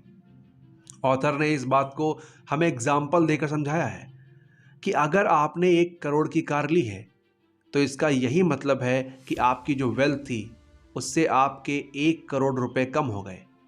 मोस्टली जो वेल्दी होते हैं इसीलिए महंगी कार खरीदना अवॉइड करते हैं। हम अक्सर वेल्थ को देखकर ही जज करते हैं और हमें सामने वाला जैसा दिखता है हम उसी हिसाब से अपना परसेप्शन बना लेते हैं। अगर कोई महंगे ब्रांडेड कपड़े पहनता है तो हमें यही लगने लगता है कि सामने वाला वेल्दी है, लेकिन हमें पूरी रियलिटी नहीं पता होती। हो सकता है सामने वाले ने कपड़े तो महंगे पहने हैं, लेकिन उसके ऊपर लाखों करोड़ों का डेब्ट हो। मॉडर्न कैपिटलिज्म की वजह से आज लोग आसानी से वेल्दी दिखाते हैं, जबकि वो एक्चुअल में होते नहीं। लोन लेकर आप भी महंगी कार ले सकते हैं, आलीशान घर बनवा सकते हैं या फिर महंगे कपड़े पहन सकते हैं। ये सब करना आसान है, लेकिन इन चीज़ों को मेंटेन करना आपके लिए मुश्किल हो जाएगा। महंगी कार लेंगे तो ईएमआई भी ज़्यादा आएगी और फिर उसका मेंटेनेंस का बिल भी ज़्यादा आएगा। यानी महंगी चीज़ें लेना आसान है, लेकिन उन्हें मेंटेन करना मुश्किल है, और ये आप तभी कर पाएंगे जब आप वाकई में वेल्दी होंगे। इसी तरह सिंगर रिहाना ज़्यादा खर्च करने के चक्कर में बैंक करप्ट हो गई थी और जिसकी वजह से उन्होंने अपने फाइनेंशियल एडवाइज़र पर केस कर दिया था। कोर्ट में एडवाइज़र ने रिहाना से यही कहा, जब आप महंगी महंगी चीज़ें खरीदेंगी तो एंड में आपके पास सिर्फ महंगी चीज़ें ही बचेंगी, आपके पास पैसे नहीं बचेंगे। अक्सर जब कोई ये कहता है कि वह करोड़पति बनना चाहता है तो उसका यही मतलब होता है कि वह करोड़ों रुपए खर्च कर सके। हम रिच और वेल्दी होने में डिफ्रेंशिएट नहीं कर पाते हैं। रिच आपकी करंट इनकम बताती है। अगर आज आपके अकाउंट में 1 करोड़ रुपए हैं तो आप अमीर हैं। वहीं अगर सालों से आपके अकाउंट में करोड़ों रुपए आते और जाते हैं तो आप वेल्दी हैं। आज आप अमीर हैं, हो सकता है कल आप अमीर ना हो। आज आपके अकाउंट में करोड़ों रुपए हैं लेकिन हो सकता है कल ना हो। सही मायने में वेल्दी कभी हमें दिखाई नहीं दे सकती। वेल्थ एक ऐसी इनकम होती है जो आप कभी खर्च नहीं करते। आज के दौर में हमें रिच इंसान तो मिल जाएगा लेकिन वेल्दी इंसान नहीं मिलेगा, क्योंकि वेल्दी लोग बहुत ही लो प्रोफाइल तरीके से रहते हैं और ये ज़्यादा सोसाइटी में लोगों के सामने खुलकर नहीं आते और इनके रहन सहन या ड्रेसिंग से आपको अंदाज़ा भी नहीं लग पाएगा कि ये रिच है। डीप डाउन अगर हम देखें तो हर इंसान वेल्दी ही बनना चाहता है। वो नहीं चाहता कि आज अगर उसके पास करोड़ों रुपए हो तो कल वो करोड़ों रुपए ख़त्म हो जाएं। इंसान यही चाहता है कि उसके पास करोड़ों रुपए हमेशा रहें और ये बढ़ते ही जाएं। इसके अलावा वो ये भी चाहता है कि उन्हें फ्रीडम और फ्लेक्सिबिलिटी मिले और ये सभी चीज़ें आपको तभी मिलती हैं जब आपको ये मालूम होता है कि आपके पास फाइनेंशियल एसेट है जिसे आपने खर्च नहीं किया है। आप खुद सोचिए कि किस बात से आपको ज़्यादा सेटिस्फेक्शन मिलता है, आपके अकाउंट में करोड़ों रुपए पड़े हों या फिर आपके अकाउंट में करोड़ों रुपए खर्च हो गए हों। जाहिर सी बात है आपको इस बात से ज़्यादा सेटिस्फेक्शन मिलेगा कि आपके अकाउंट में करोड़ों रुपए हैं और ये रुपए ऐसे हैं जिन्हें आप खर्च नहीं करना चाहते। जब ये सोच आपके अंदर आ जाएगी तो आप खुद को वेल्दी समझिए और जब ये सोच आपके अंदर आ जाती है तो आप सच में फ्री और फ्लेक्सिबल हो जाते हैं। हम इंसान आगे बढ़ने के लिए हमेशा एक रोल मॉडल की तलाश करते रहते हैं और ऐसा करके ही हम आगे बढ़ भी सकते हैं। अगर आप एक अच्छे ऑथर बनना चाहते हैं तो पहले आपको अच्छे ऑथर को पढ़ना होगा। आप अच्छे एक्टर बनना चाहते हैं तो आपको अच्छे एक्टर की मूवीज़ देखनी होंगी। उसी तरह आपको अगर वेल्दी बनना है तो आपको एक वेल्दी इंसान को रोल मॉडल बनाना होगा। लेकिन हम ये अंदाज़ा नहीं लगा पाते हैं कि कौन वेल्दी है कौन नहीं, और हम किसी को बिना देखे या बिना जाने रोल मॉडल नहीं बना पाते। जरूरी नहीं है कि जो देखने में रिच है वह वाकई में रिच हो सकता है। हो सकता है वो उतना रिच नहीं है जितना आप समझते हैं, और जो आपकी नज़र में गरीब दिख रहा है हो सकता है वो वेल्दी हो। इसीलिए किसी को क्विकली जज ना करें, स्पेशली किसी को उसकी हैसियत से तो बिल्कुल भी जज ना करें। Nothings free. अक्सर हम टीवी पर ऐड देखते हैं कि एक प्रोडक्ट खरीदने पर आपको दूसरा प्रोडक्ट फ्री मिलेगा, और आप जब यह प्रोडक्ट का ऐड देखते हैं तो आप फ्री के चक्कर में उस प्रोडक्ट को खरीद लेते हैं। लेकिन असल में मार्केट में कुछ भी फ्री नहीं मिलता। आप जिस प्रोडक्ट को फ्री समझते हैं उसका दाम आप कहीं ना कहीं पहले ही दे चुके हैं। ऑथर कहते हैं कि हमें कई चीज़ों की ऑब्वियस प्राइस तब तक नहीं पता होती जब तक हम उस चीज़ को खरीद नहीं लेते या उस चीज़ का एक्सपीरियंस नहीं ले लेते। एग्ज़ाम्पल के तौर पर आपको एक मूवी पैसा वसूल तभी लगती है जब तक आप उसे देख नहीं लेते और जब तक आप उसका एक्सपीरियंस नहीं कर लेते। मूवी अगर अच्छी है तो पैसा वसूल, और अगर बुरी है तो पैसे वेस्ट। दोनों ही एक्सपीरियंस को पाने के लिए सबसे पहले आपको मूवी का टिकट लेना पड़ता है। हमें अक्सर दूसरों की जॉब इजी लगती है और हमें यही लगता है कि इसकी जॉब तो बड़ी आसान है, काश इसकी जॉब मैं कर पाता। लेकिन एक्चुअल में उस जॉब को करने में क्या क्या स्ट्रगल हैं ये वही देख पाता है जो उसे कर रहा होता है। हमें दूसरों की जॉब इसलिए अच्छी लगती है क्योंकि उसके स्ट्रगल्स हमारे लिए इनविजिबल होते हैं। हमारे लिए कई ऐसी चीज़ें हैं जो प्रैक्टिस के दौरान हमें टफ लगती हैं लेकिन थ्योरी में आसान होती हैं। ऐसा इसलिए होता है क्योंकि हम ओवर कॉन्फिडेंट होते हैं। ऐसा इसलिए भी होता है क्योंकि हम सक्सेस की क्या कीमत होगी हम इसे आइडेंटिफाई नहीं कर पाते। और जब सक्सेस पाने की हमें कीमत ही नहीं पता होती तो हम सक्सेस के लिए पे भी नहीं कर पाते और इसीलिए हम सक्सेस भी नहीं हो पाते। सक्सेस पाने के लिए हमें एक कीमत देनी होती है। ठीक इसी तरह एक सक्सेसफुल इन्वेस्टिंग के लिए भी हमें प्राइस पे करना होता है, लेकिन ये प्राइस हमें डॉलर, रुपीस या पाउंड में नहीं पे करना होता है। और इन प्राइस को हम ओवरलुक भी नहीं कर सकते क्योंकि हम इन प्राइस को रियल टाइम में फील करते हैं। यानी जब हमें डर लगता है तो हम अपने डर को फील कर सकते हैं। जो हमें रिग्रेट होता है हम वो भी फील कर सकते हैं।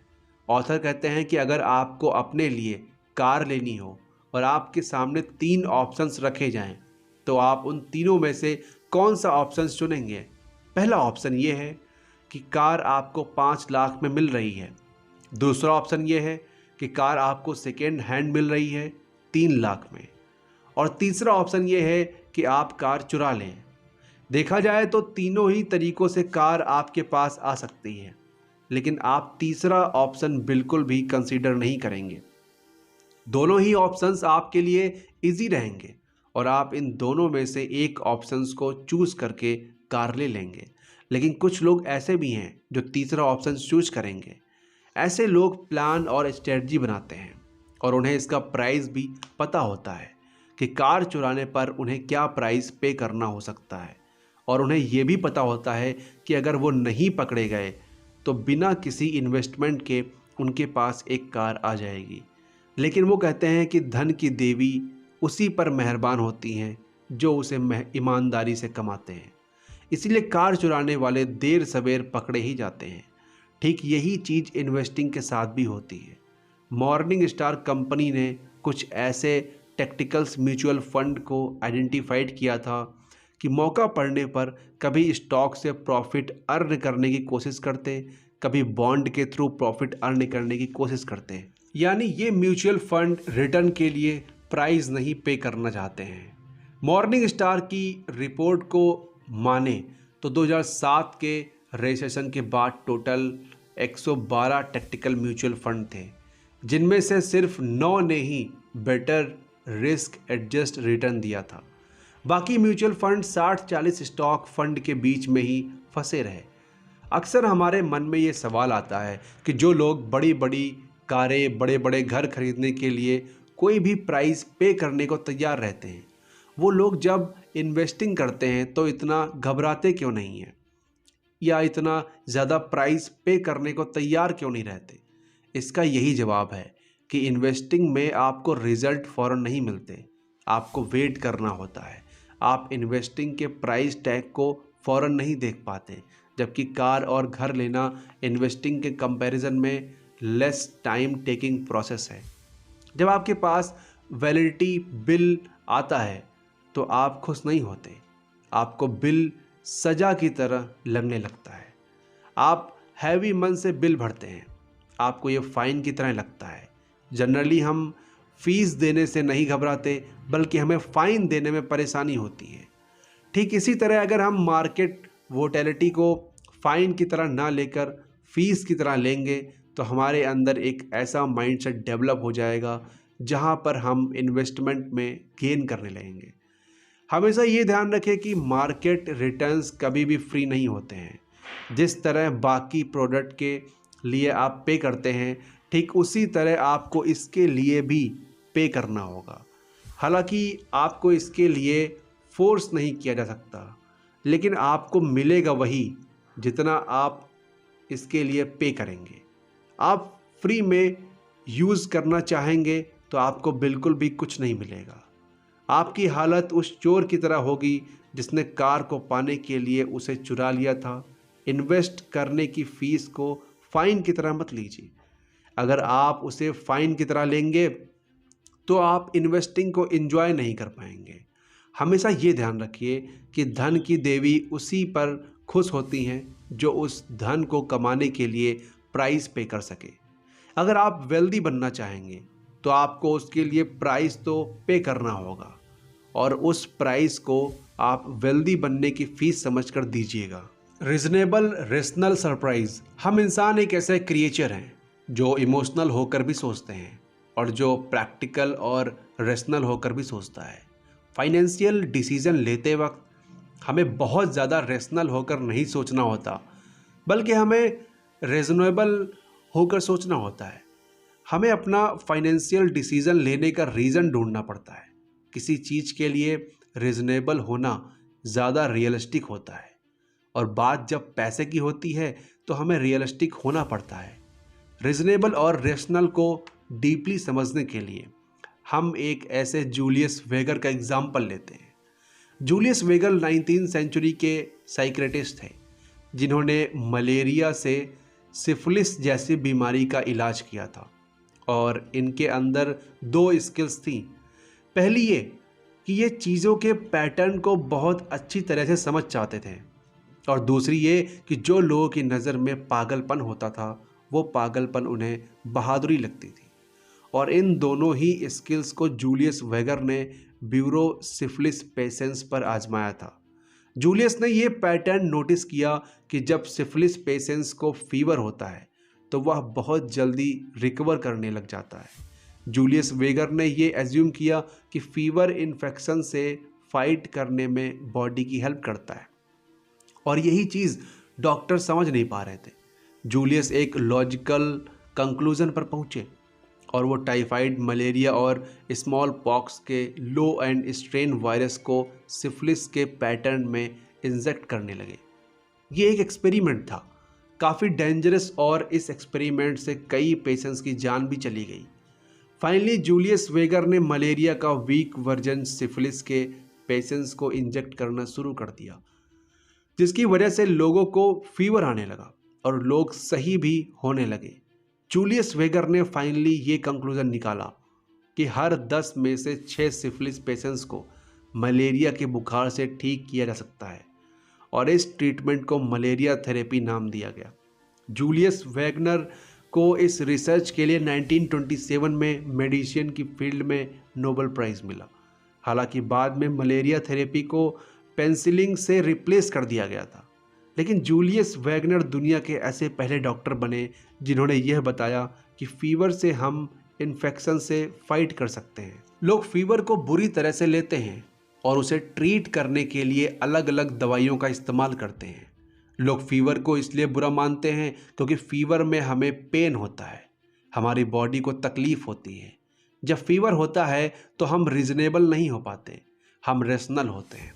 हम बस यही सोचते हैं कि जल्दी से डॉक्टर हमें मेडिसिन दे और हम ठीक हो जाएं। हम ये नहीं सोचते कि चलो अच्छा है कि हमें फीवर हुआ, इससे हमारी बॉडी इन्फेक्शन से फाइट कर देगी। हम ऐसा नहीं सोचते हैं क्योंकि हम फीवर से हर्ट होते हैं। ठीक इसी तरह जब हम फाइनेंशियल डिसीजन लेते हैं तो इसी तरह सोचते हैं। हम रीजनेबल नहीं, रेशनल होकर सोचते हैं, क्योंकि हमें डर लगता है कि कहीं हमारा पैसा डूब ना जाए, कहीं हमें भारी नुकसान ना हो जाए। ऑथर कहते हैं कि देखा जाए तो एक इंसान ना तो रेशनल और ना ही इरेशनल है। हम ज़्यादा हार्डली थिंक करते हैं, हम ज़्यादा अपनी थिंकिंग पर सवाल भी नहीं करते। हैरी मार्कोविस्ट को रिस्क और रिटर्न के बीच मैथमेटिकल ट्रेड ऑफ के लिए नोबेल प्राइज़ मिला था। जब मार्कोविस्ट से पूछा गया कि उन्होंने किस तरह से अपने पैसे को इन्वेस्ट किया, तो इसके जवाब में उन्होंने ये बताया कि उन्होंने अपने पोर्टफोलियो को बॉन्ड और इक्विटी को 50-50 स्प्लिट किया था, ताकि कभी फ्यूचर में अपने इन्वेस्टमेंट को लेकर उन्हें रिग्रेट ना हो। और कभी ज़रूरत पड़ने पर मार्कोविस्ट इस स्ट्रेटजी को चेंज भी कर लेते थे, कभी 60% बॉन्ड तो कभी 40% इक्विटी। मार्कोविस्ट ना तो ज़्यादा रेशनल थे और ना ही इरेशनल, बल्कि वो रीजनेबल थे। उनके पास वजह थी, उनके पास ये वजह थी कि उन्हें फ्यूचर में कोई नुकसान ना हो, इसीलिए ये स्ट्रेटजी उन्होंने अपनाई। फाइनेंशियली प्लानिंग बनाने से पहले आप उसके लिए रीज़न ढूंढें। ऐसा ना हो कि पूरी दुनिया बना रही है तो आप भी बनाएं, या पूरी दुनिया कहती है कि फाइनेंशियल प्लानिंग बनाना चाहिए, तो आप भी फाइनेंशियल प्लानिंग बना रहे हैं। आप ये खुद डिसाइड करें कि फाइनेंशियल प्लानिंग के लिए आपका क्या रीज़न है। आगे हम बात करेंगे हिस्ट्री की। हिस्ट्री मोस्टली सरप्राइजिंग इवेंट की स्टडी होती है, लेकिन जो इन्वेस्टर्स होते हैं वो हिस्ट्री के बेसिस पर ही फ्यूचर का एजम्पशंस या एनालाइज करते हैं। इन्वेस्टर्स जब मार्केट की हिस्ट्री को देखते हैं तो उससे रफ आइडिया लगा लेते हैं कि फ्यूचर में क्या क्या आइडिया को यूज कर सकते हैं, लेकिन अक्सर इन्वेस्टर्स हिस्ट्री का यूज करके अपना और दूसरों का नुकसान करा देते हैं। इन्वेस्टिंग हिस्ट्री पर इन्वेस्टर्स को डिपेंड नहीं रहना चाहिए। इन्वेस्टिंग हिस्ट्री पर डिपेंड होकर इन्वेस्टर्स दो गलतियां कर देते हैं। पहली ये कि आप आउटलियर्स इवेंट को मिस कर सकते हैं, जिसकी वजह से मार्केट में मूवमेंट होता रहता है। ऑथर बताते हैं कि हर डिकेड, हर सेंचुरी अलग अलग होती है और हर डिकेड में अलग अलग टाइप्स के लोग होते हैं। 19th सेंचुरी की ग्लोबल इकोनॉमी अलग थी और 20th सेंचुरी की ग्लोबल इकोनॉमी बिल्कुल अलग है। 19th सेंचुरी में 2 वर्ल्ड वार हुए और स्टॉक मार्केट का ग्रेट डिप्रेशन भी आया। लेकिन अभी अगर हम 28th सेंचुरी की बात करें तो इतने मेजर इवेंट्स नहीं हुए जिसे हम इन्वेस्टिंग हिस्ट्री में इंक्लूड कर सकें। अगर आप इन्वेस्टर हैं तो आपको ये समझना होगा कि हर इवेंट अलग अलग होती हैं और अलग अलग तरह से मार्केट को इफ़ेक्ट करती हैं। अगर 19th के स्टॉक मार्केट डिप्रेशन में मार्केट को $10 बिलियन का नुकसान हुआ था, तो ये ज़रूरी नहीं है कि अगर 20th सेंचुरी में कोई स्टॉक मार्केट डिप्रेशन में आया तो उसमें भी $10 बिलियन का नुकसान हो सकता है इससे कई गुना ज़्यादा हो, या ये भी हो सकता है कि कई गुना कम हो। इसलिए हिस्ट्री के बेस पर हमें इन्वेस्टिंग का फ्यूचर नहीं प्रेडिक्ट करना चाहिए। दूसरी गलती यह है कि हिस्ट्री फ्यूचर इकोनॉमी और स्टॉक मार्केट के लिए एक मिसलीडिंग गाइड की तरह काम करती है, क्योंकि ये हमें स्ट्रक्चरल चेंज प्रोवाइड नहीं करती है जो करंट सिनेरियो के लिए ज़रूरी है। 19th सेंचुरी में वेंचर कैपिटल नाम की कोई चीज़ नहीं होती थी। अगर किसी को स्टार्टअप शुरू करना होता था तो फंड उसे खुद से ही मैनेज करना होता था, या फिर आपको बैंक से लोन लेकर अपना स्टार्टअप शुरू करना होता था। यानी स्टार्टअप के लिए रिस्क ज़्यादा था। अगर हम हिस्टोरिकल डेटा की तरफ जाएंगे तो हम स्टार्टअप फंडिंग में डिफरेंस देखेंगे। कितना चेंजेस अब आ गया। अब स्टार्टअप को फंड करने के लिए वेंचर कैपिटल फर्म मार्केट में आ गई है। जिस तरह से आज स्टार्टअप को फंड किया जा रहा है वो पास्ट से कहीं बेहतर है। पहले हम किसी कंपनी के शेयर को फिजिकल फॉर्म में खरीदते थे, यानी पहले शेयर को खरीदने के बाद हमें एक रिसीप्ट मिलती थी। अब हम ऑनलाइन शेयर खरीद सकते हैं और ऑनलाइन ट्रेडिंग भी कर सकते हैं। अगर हम हिस्ट्री के बेसिस पर ही एक इकोनॉमी या स्टॉक मार्केट को चलाते तो ये स्ट्रक्चरल चेंजेस हमें कभी मिलते ही नहीं। अब कई चीज़ें बदल गई हैं। अब कंपटीशन बढ़ रहा है और कंपटीशन बढ़ने के साथ साथ अपॉर्चुनिटीज़ भी बढ़ रही हैं। टेक्नोलॉजी की वजह से अब इंफॉर्मेशन भी एक्सेसिबल हो गई है। इंडस्ट्रीज़ बदलने लगी हैं क्योंकि इकोनॉमी इंडस्ट्रियल से शिफ्ट होकर टेक्नोलॉजी सेक्टर में आ गई है और टेक्नोलॉजी सेक्टर में डिफरेंट बिजनेस साइकिल और कैपिटल का यूज़ होता है। इन्वेस्टिंग में एक कॉमन फ्रेज हमेशा यूज किया जाता है और वो है it's different this time historians. कोई प्रॉफिट नहीं होते कि उन्होंने जो किया वही आप भी करें। आप अपने मार्केट के स्पेसिफिक ट्रेड को देखें, स्पेसिफिक सेक्टर्स को देखें और तब जाकर इन्वेस्टमेंट करने के बारे में सोचें। Room for errors. दोस्तों, हम इंसान भी अजीब होते हैं। कल हमारे साथ क्या होगा हम इस चीज़ की बिल्कुल भी प्रेडिक्शन नहीं कर सकते, लेकिन प्लान हम आने वाले कई सालों के लिए बना लेते हैं। हम इस चीज़ को बेवकूफ़ी कह सकते हैं या फिर हम इसे हमारी ऑप्टिमिस्टिक थिंकिंग कह सकते हैं। कब हमारे साथ क्या हो जाए हमें कुछ भी पता नहीं होता। यानी हमारी लाइफ अनएक्सपेक्टेड होती है। ठीक इसी तरह जब हम फाइनेंशियल बिहेवियर की बात करते हैं तो फाइनेंशियल बिहेवियर का बेस्ट एग्जाम्पल हमें ऐसी जगह से देखने को मिलता है जहां से किसी को एक्सपेक्टेशन ही नहीं होती है। लॉस वेगास के कैसीनो स्मार्ट फाइनेंशियल बिहेवियर का शानदार एग्जाम्पल है। जी हाँ, कैसीनोज में आपके ऐसे कई ब्लैक जैक कार्ड प्लेयर मिल जाएंगे जो आपको ये सिखा सकते हैं कि अपने पैसे को कैसे मैनेज करें, और ये आपको रूम ऑफ एरर्स की इम्पोर्टेंस क्या होती है ये भी आप ब्लैक जैक कार्ड प्लेयर से सीख पाएंगे। ब्लैक जैक कार्ड काउंटिंग का फंडामेंटल सिंबल्स है। किसी को इस बात की सर्टेनिटी नहीं होती है कि कार्ड डीलर अगला कौन सा कार्ड ड्रॉ करेगा, लेकिन जो ब्लैक जैक कार्ड प्लेयर होते हैं वो इस तरह से एज्यूम करते हैं कि कौन कौन सा कार्ड डीलर पहले ही ड्रॉ कर चुका है, और इस एजम्पशन पर ब्लैक जैक कार्ड प्लेयर ये बता देते हैं कि अगला कार्ड कौन सा होगा। ऑथर इस बात को हमें एग्जाम्पल देकर समझाते हैं कि सपोज़ कीजिए कि एक बार डीलर के पास ABCD और E नाम के 5 कार्ड थे, जिनमें से A और B कार्ड डीलर पहले ही ड्रॉ कर चुका है। तो blackjack card player C, D और E को लेकर अपना एजम्पशन करते हैं। वो अपनी प्रोबेबिलिटी को कम करने की कोशिश करते हैं, यानी वो रूम फॉर एरर का चांस नहीं देते हैं। एज अ प्लेयर जब आपको ये मालूम होता है कि कार्ड कौन सा आने वाला है तो आप फिर ज़्यादा बेट लगाते हैं, और जब आपको एग्जैक्टली पता नहीं होता कि कार्ड कौन सा आने वाला है तो आप कम बेट लगाते हैं। ब्लैक जैक कार्ड प्लेयर को ये मालूम होता है कि वो गेम ऑफ ऑड खेल रहा है और इस खेल में कोई सर्टेनिटीज़ नहीं होती। आप कभी भी ये गेस नहीं कर सकते कि कौन सा मोमेंट आपके लिए बेस्ट होगा। आप अपने आप को रूम फॉर एरर देना चाहते हैं। आपको ये मानकर चलना होगा कि आपने जो प्लान बनाया है हो सकता है वो प्लान काम ना करे। हम रूम फॉर एरर को मार्जिन ऑफ सेफ्टी भी कह सकते हैं, और बात जब पैसों की होती है तो हम रूम फॉर एरर को अंडर एस्टिमेट करने लगते हैं।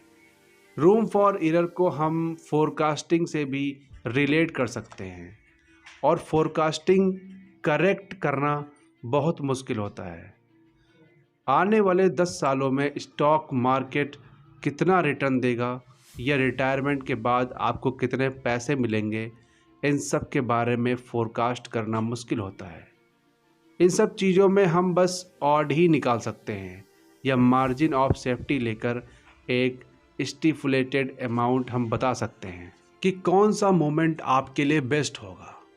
ऑथर कहते हैं जब भी आप फ्यूचर इन्वेस्टमेंट के बारे में एस्टिमेट करें तो आपको रूम फॉर एरर देना होगा। आपको ये मानकर चलना होगा कि आपका एस्टिमेशन एकदम एक्यूरेट नहीं हो सकता। रूम फॉर एरर एक साइंस है जहाँ पर आपको रिस्क लेना होता है, लेकिन रिस्क लेने से पहले आपको ये सोचना होगा कि जो रिस्क आप ले रहे हैं वो वर्थ टेकिंग है या नहीं। यही सेम फिलॉसफी आपको पैसे के साथ लगानी होती है। आप जिस भी चीज़ में इन्वेस्ट कर रहे हैं आपको ये मालूम होना चाहिए कि जहाँ भी आप इन्वेस्टमेंट कर रहे हैं उसमें रिस्क लेना वर्थ टेकिंग है या नहीं। तो कुल मिलाकर रूम फॉर एरर आपको ऐसा रिस्क लेने के लिए कहता है जहाँ पर आपको ज़्यादा नुकसान भी ना हो, और जब आप इस तरह के रिस्क को लेते हैं तो ज़्यादा चांसेस हैं कि आप अपने पैसे को ग्रो कर सकें। अक्सर ऐसा होता है कि हम किसी चीज़ की बहुत लंबी चौड़ी प्लानिंग कर लेते हैं, लेकिन ऐसा करने से हमें बचना चाहिए क्योंकि वक्त के साथ साथ हमारी डिजायर्स, हमारी नीड्स और वांट्स बदलती रहती हैं। देखा जाए तो लॉन्ग टर्म फाइनेंशियल गोल बनाना ज़रूरी है, लेकिन हर 5 से 10 साल में दुनिया बदलती रहती है। नई नई टेक्नोलॉजीज़ आती जाती हैं, नई इकोनॉमी पॉलिसीज़ आ जाती हैं, और हमारे खुद के भी गोल चेंज हो जाते हैं। हम अपने लाइफ के हर स्टेज में ऐसे डिसीजन लेते हैं जो बाद में हमारी लाइफ को इन्फ्लुएंस करते हैं, और उस डिसीज़न को लेकर अब हमारे अंदर एक्साइटमेंट भी रहती है।